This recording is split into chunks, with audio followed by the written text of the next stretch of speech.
So let's have a look at this poem, Amanda. Every child, including you are also in the category of that, whether it is she or he, is controlled and instructed not to do this and not to do that. Means what are the do's and don't that always implied by either mother, father, elder sister and brother, or even teachers. They are also in the category of that you should not do this and that. Well, certain norms are there that he or she is controlled and instructed not to do one thing or another.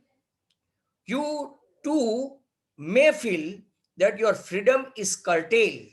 Curtailed matlab ke checked, controlled, hampered, restricted. Controlled, checked, hampered, restricted. Write down some of the things you wanted to do or you want to do, but your parents, your elders, your teachers do not allow you to do not permit you to do not give sanction to you. To read the poem aloud, form pairs, each reading alternate stanzas, you are in for a surprise. अब मैं आपको बता दूं यहाँ पे all together कितने particular stanzas है, 1 2 3 4 5 6 5 है, बराबर।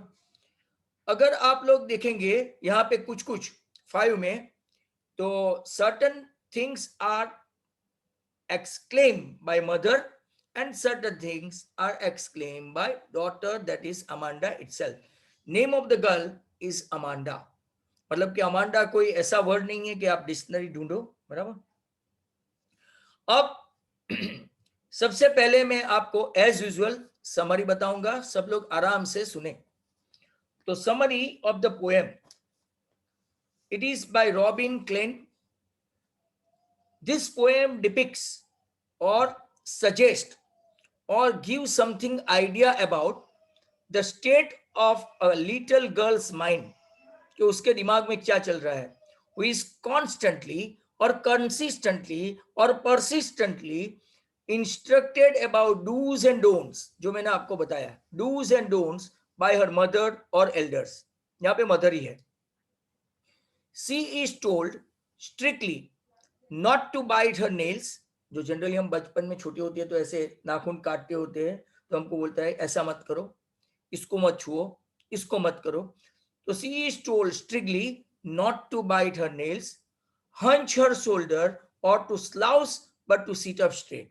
कई लोग ऐसे झुक के बैठते हैं, तो कि हम लोग उसको आदत अच्छी हो इसीलिए टोकते रहते हैं, हैमरिंग करते रहते हैं, giving some guidance, but sometime बच्चे उसको दिल पे ले लेते हैं।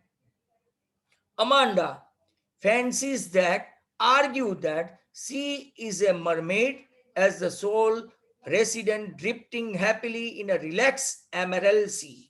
Emerald मतलब के बहुत अपना एक स्टोन होता है, इंपॉर्टेंट स्टोन, जिसको रूबी जैसा कलर वाला होता है, इसको एमरल्ड स्टोन बोलते हैं, बराबर। She is asked if she finished her homework and if she has tidied her room, अगर प्रॉब्लम है उसका, कभी कभार क्या है बच्चे क्या करते हैं, अपने रूम में बैठे होते हैं, ऐसे पूरा पथारी करके बैठते हैं बुक्स की, और फिर क्या है वहां से उठ जाते हैं, मम्मी का जॉब वहां से सब उठाने का। समटाइम दे वो स्कूल से या तो ट्यूशन से आते हैं, आजकल तो ऐसा सिनेरियो नहीं है, और वो बैग ऐसे डालते हैं जैसे कि बहुत बड़ा जंग जीत के आए हो, और बाकी rest of the work they are giving to mothers, बराबर। तो if she has tidied her room, the mother then told her to clean her shoes as well. तो वो आर्ग्यू क्या करेगी, she again has her thoughts where she imagine herself to be an orphan child. इसको ऐसा लग रहा है कि वो ऑर्फन चाइल्ड है, रोमिंग ऑन द स्ट्रीट, वो घूम रही है बिना कोई गार्डियन के। देखा कितना बुरा लग जाता है कि वो माँ बाप होने के बावजूद उसको लगता है कि she is orphan. She is making patterns on the soft dust with her bare feet. However, she enjoys freedom in the silence of her thoughts. और इसको एक फ्रीडम चाहिए, इसको एक पर्टिकुलर स्पेस चाहिए, इसको एक पर्टिकुलर रूम चाहिए। रूम मतलब एक रूम नहीं, उसको एक जगह चाहिए, उसको एक फ्रीडम के लिए एक स्पेस चाहिए। She is forbidden, forbidden अच्छा वर्ड है, restricted, not allowed from eating a chocolate that is with her. तो ये भी एक प्रॉब्लम है. आप ज्यादा चॉकलेट खाते हो, ज्यादा स्वीट खाते हो, तो आपको बोला जाता है आजकल कि सब हेल्थ कॉन्शियस बहुत हो गए हैं, बराबर. तो ऐसा ये बोलते हैं. सी again she is forbidden, restricted from eating a chocolate that is with her because it could give her acne. acne मतलब पिंपल. अब यंग एज में 14 to 16 या 17 18 तक ऐसे पिंपल होते हैं. एक्ने बोलते हैं, खिल बोलते हैं ना वो गुजराती हिंदी में ऐसा. Amanda's mother command her to look at her when she is talking to her. और कभी कभार बच्चे क्या करते हैं, आंखों में आंखें डाल के नहीं बोलते. मतलब कि जब पापा या मम्मी उसको चिल्लाते हैं, खिजाते हैं, रिस्ट्रिक्ट करते हैं, कंट्रोल करते हो, तो ऐसे नीचे झुक के देखते हैं या तो इधर उधर देखते हैं. That means they are not facing their parents eye to eye, जो पेरेंट्स को अच्छा नहीं लगता है. She is talking to her, she is not looking at her. Amanda fantasies that she is Rapunzel. बहुत अच्छा वर्ड है, Rapunzel. मरमेड मतलब कौन, जो आगे बताया, a aquatic creature with her head and upper body of a female and tail of a fish.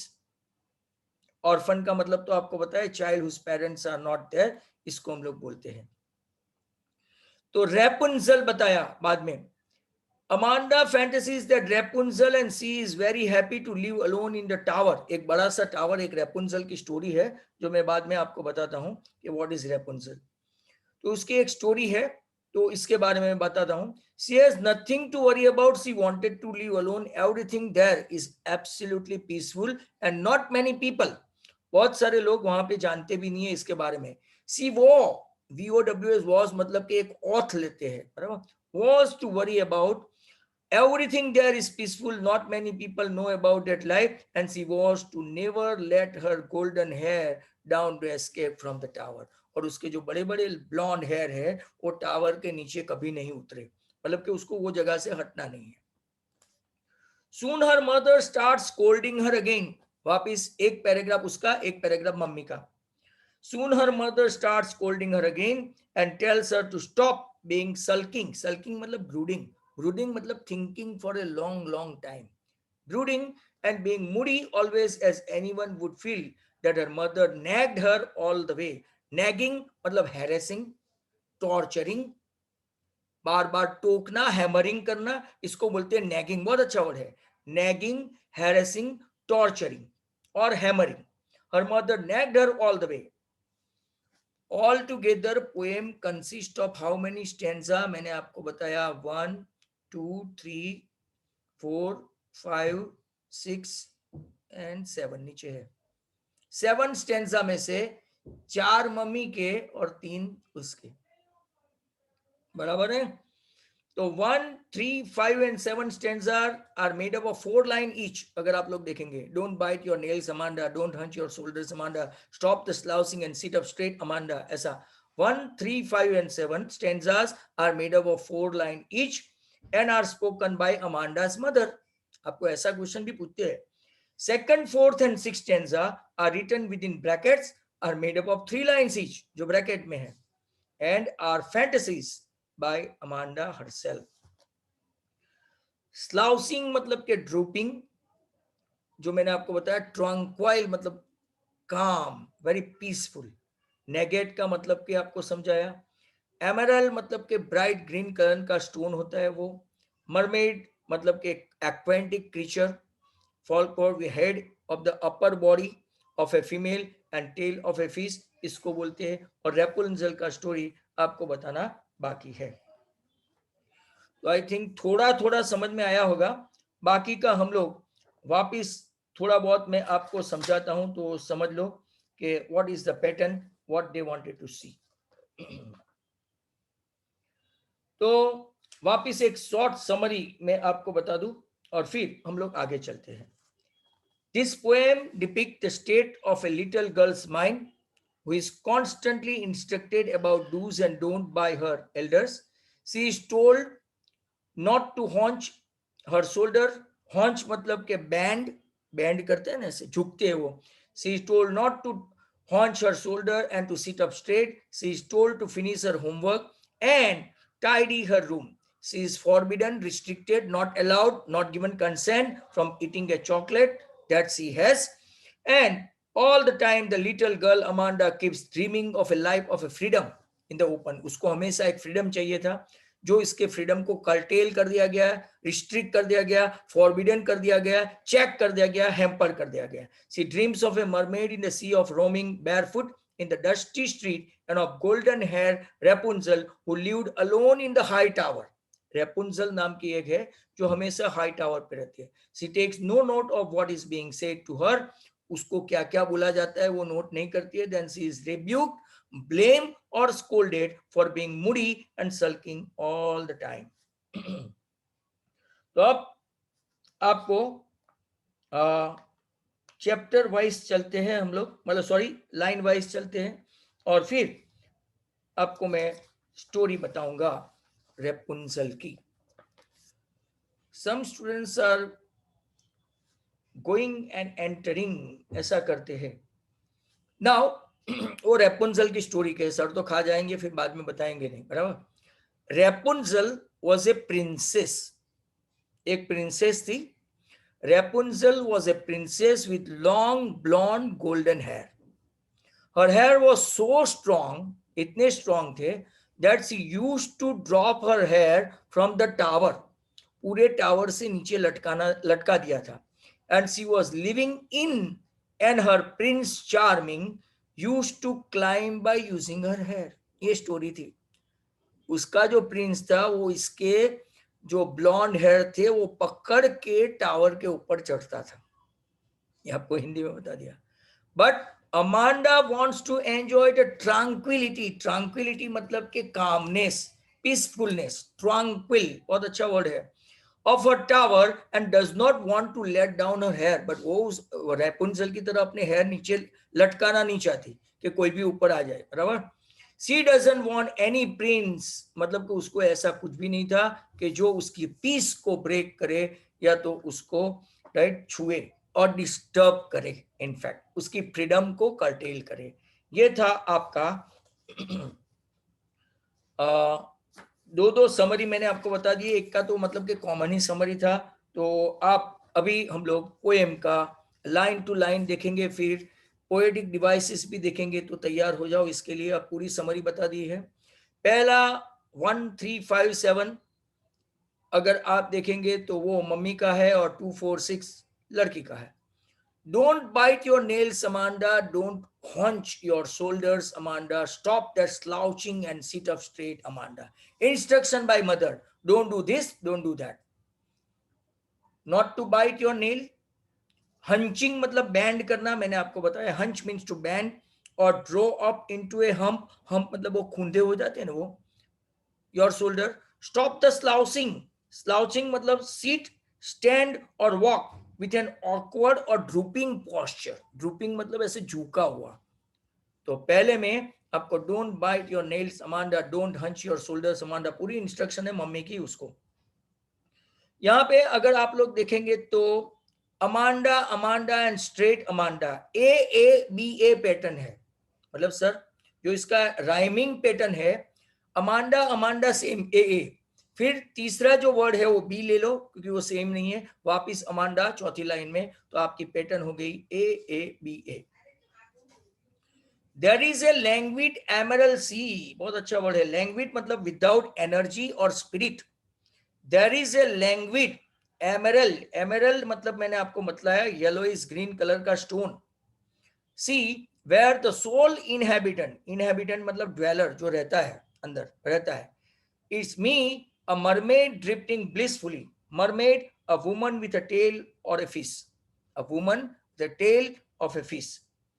Drifting, drifting मतलब being carried away, and blissfully with extreme ecstasy, absolute joyous. तो वापिस language बहुत खतरनाक वर्ड है सब इसमें. Language मतलब without energy और स्पिरिट. रिलैक्स मतलब. एमरल सी मतलब के येलोइश ग्रीन कलर का स्टोन. इनहेबिटेंट मतलब ड्वेलर जो उसमें रहता है वो, बराबर. ड्रिफ्टिंग मतलब being carried along by current of the water, यहाँ पे ऐसा लेते हैं. एंड ब्लिसफुली मतलब विथ एक्सट्रीम जॉय, या तो एक्सटेसी दूसरा वर्ड है. इसकी पैटर्न सेम है, देखो, सी मी एंड ब्लिसफुली। तो सी या तो आप यहाँ पे ए बी ऊपर में आ गया ना, ए बी ए, तो यहाँ पे आप इसको ले सकते हैं सी राइमिंग पैटर्न को। अब वापिस मम्मी आ गई। Did you finish your homework Amanda? Did you tidy your room Amanda? I thought I told you to clean your shoes Amanda. तीन तीन इंस्ट्रक्शन आ गई। क्या आपने अपना होमवर्क कर दिया? जब क्वेश्चन मार्क आए तो इंटरोगेशन हो जाता है, figure of speech. Did you tidy your room Amanda? I thought I told you to clean your shoes Amanda. यहाँ पे कोई भी डिफिकल्ट वर्ड नहीं है, सभी डिफिकल्ट वर्ड अमांडा में ही आएंगे उसके पैराग्राफ में। तो यहाँ पे अगर आप लोग देखेंगे तो इसकी मम्मी उसको इंटरोगेशन करती है, बार बार इसको क्वेश्चन करती है, जो उसको बिल्कुल अच्छा नहीं लगता। Now I am an orphan. Orphan मतलब one whose parents are dead. Roaming the street, घूमती रहती है। I pattern soft dust with my hush bare feet. The silence is golden, the freedom is sweet. उसको freedom ही चाहिए थी। जो कोई बार बार टॉर्चरिंग करे, हैमर करे, हैरेस करे, इसको कोई ऐसे बोले, नैगिंग करे, वो उसको पसंद नहीं था। तो वो अपने आप को ऑर्फन मानती थी। उसकी एक पैटर्न थी, मेक पैटर्न, बराबर। हस मतलब के साइलेंट, एब्सोल्युटली साइलेंट, ऐसा हम लोग बोलते हैं ना इंग्लिश में, हस। बेयर फीट मतलब बिना शूज चप्पल के, bare feet, uncovered, open. Bare feet, silence is golden, हमेशा होता है, silence is golden, and freedom always sweet for anybody. Nobody wanted to remain in the anybody's command. Amanda का भी खत्म हो गया यहाँ पे। अब don't eat that chocolate, Amanda. Remember your acne, Amanda. Will you please look at me when I am speaking to you, Amanda? तीन तीन इंस्ट्रक्शन आई। चॉकलेट मत खाओ, तुमको पिंपल हो जाते हैं, एक्ने हो जाते हैं, Amanda.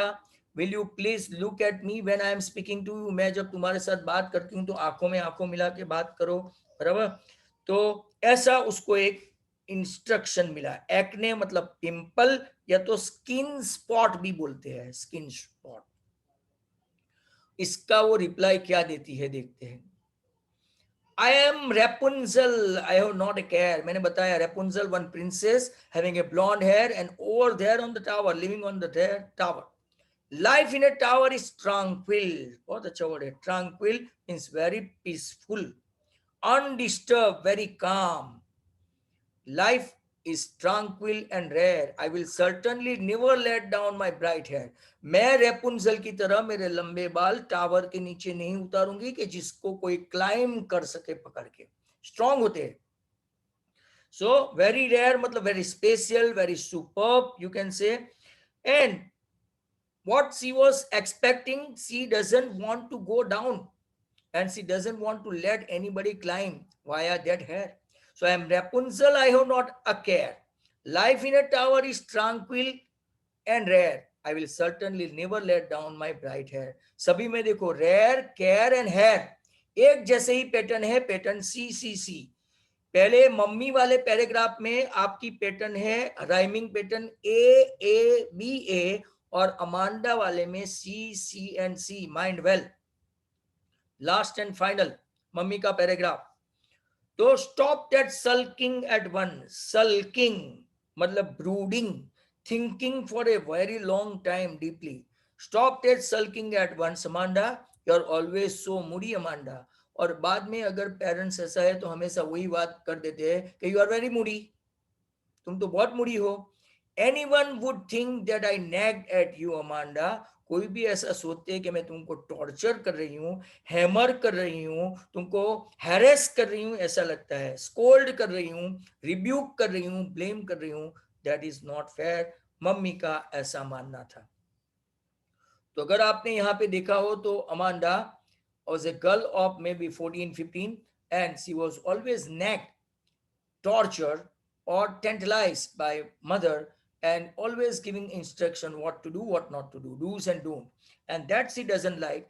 And she wanted to have a freedom, but that freedom has been curtailed according to Amanda the girl, and that she doesn't want. अब हम लोग फिगर ऑफ स्पीच मतलब पोएटिक डिवाइसेस पे जाएंगे। Don't go away. अगर time हुआ है तो भी कुछ नहीं, मैंने निशा टीचर को बोला है, तो आप चले मत जाओ। जो लोग को जाना है फिर वीडियो देखना पड़ेगा।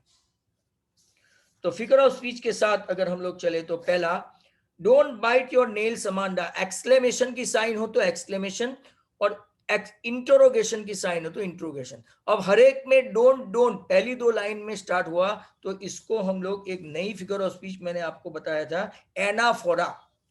पहली दूसरी ऐसी लाइन में रिपीटेड सेम वर्ड हो तो एनाफोरा बोलते हैं, एक्सक्लेमेशन की साइन हो तो एक्सक्लेमेशन। यहाँ पे डोंट बाइट मतलब लिटोर्स भी है, लिटोर्स मतलब negation is used to convey the affirmative meaning. दूसरी लाइन में भी don't hunch your shoulder Amanda, exclamation भी है, सिनेकडॉग भी है, synecdoche shoulder stands for Amanda and litotes वो negation use for affirmative sense. तीसरी लाइन में देखो stop that slouching and sit up straight, तो एक तो एलिटेशन भी हो गया, एस एस एस आपका रिपीट हो गया, और दूसरा इसमें कुछ भी नहीं है। नेक्स्ट लाइन अगर आप लोग देखेंगे तो फिगर ऑफ स्पीच में there is a language emerald sea where the soul inhabitant is me a mermaid, एक यहाँ पे मेटाफोर है, बहुत ही अच्छा figure of speech metaphor, comparison between Amanda and mermaid, the point of comparison is enjoying one's freedom. Metonymy भी है, mermaid is use या तो represent by Amanda, and personification भी है, मतलब एक एक में कितनी सारी है, इनएनिमेट या तो non living thing sea is given the value of human quality, internal rhyme भी है sea and me. Next one, did you finish your homework Amanda, interrogation है, नो प्रॉब्लम व्हाटसोएवर। बाद में did you tidy tidy your room Amanda, तो वो भी interrogation है, question mark आए तो आप इसको इंट्रोगेशन कर सकते हैं। रेटोरिक बीच में मुझे आपको क्वेश्चन पूछा था, मतलब कि इंट्रोगेशन में ऐसा रेटोरिक आ जाता है, rhetoric. Next one, I thought I told you to clean your shoes Amanda, exclamation की साइन है तो एक्सक्लेमेशन आएगा ही आएगा, और रिपीटेशन भी है, I thought I told you तो रिपीटेशन भी है। Then comes I am an orphan roaming the street, metonymy है, an orphan represent Amanda, metonymy बहुत अच्छा वर्ड है। I pattern soft dust with my हर्स बेयर साइलेंट, सिनेकडक है, part feet stands for the entire, transferred epithet, यहाँ पे hush has been transferred from Amanda to her feet. Metaphor भी है, Amanda's footprints are compare to design. Figure of speech में थोड़ी fast बता रहा हूं, some of you are in hurry. इसके बाद अगर आप देखेंगे silence is golden and freedom is sweet, तो ये एक मेटाफॉर है, silent compare to gold and point is of comparison is was very precious, यहाँ पे कोई भी सो लाइक एज वर्ड नहीं है, इनडायरेक्ट कंपैरिजन है। वापिस मम्मी की instruction don't eat that chocolate, exclamation है, लिटोर्स भी है, डोंट डोंट बोल रही है, नॉट टू डू सो तो लिटोर्स है। Remember your acne Amanda, exclamation की साइन है तो एक्सक्लेमेशन भी आएगा, एक्सक्लेमेशन भी आएगा। Next one, will you please look at me when I am speaking to you Amanda, तो एक्सक्लेमेशन है, एलिट्रेशन है और रिपीटेशन है, इसमें कोई एक्सप्लेनेशन करने जैसा नहीं है। एक्सक्लेमेशन की साइन है तो एक्सक्लेमेटरी, एलिटेशन मतलब sound of consonant W is repeated, repetition में यू है। अब वो रेपुंजल वाला, I am Rapunzel I have not a care, life in a tower is tranquil and rare, metonymy है, रेपुंजल रिप्रेजेंट अमांडा, और internal rhyme, rhyming word care and rare, ऐसे back to back version आए तो इसको internal rhyme बोलते हैं। बस दो ही है, भागना मत। I will certainly never let down my bright hair, exclamation है और synecdoche है, exclamation and synecdoche. Stop that sulking at once Amanda, exclamation. And last के दो, you are always so moody Amanda, exclamation है, and anyone would think that I nagged at you Amanda, again is exclamation. Last दो में exclamation exclamation. Hopefully ये poetic devices के साथ हमने ये complete किया, you must have got that. आपको वीडियो देखना पड़ेगा अगर ये पोएटिक डिवाइसेस भी प्रॉपरली करना है। मैं नेक्स्ट वीक में फिगर ऑफ स्पीच का भी एक जो मेरा सेशन है वो मैं रखूंगा, उसको आप देख लेना। Thank you very much, good bye.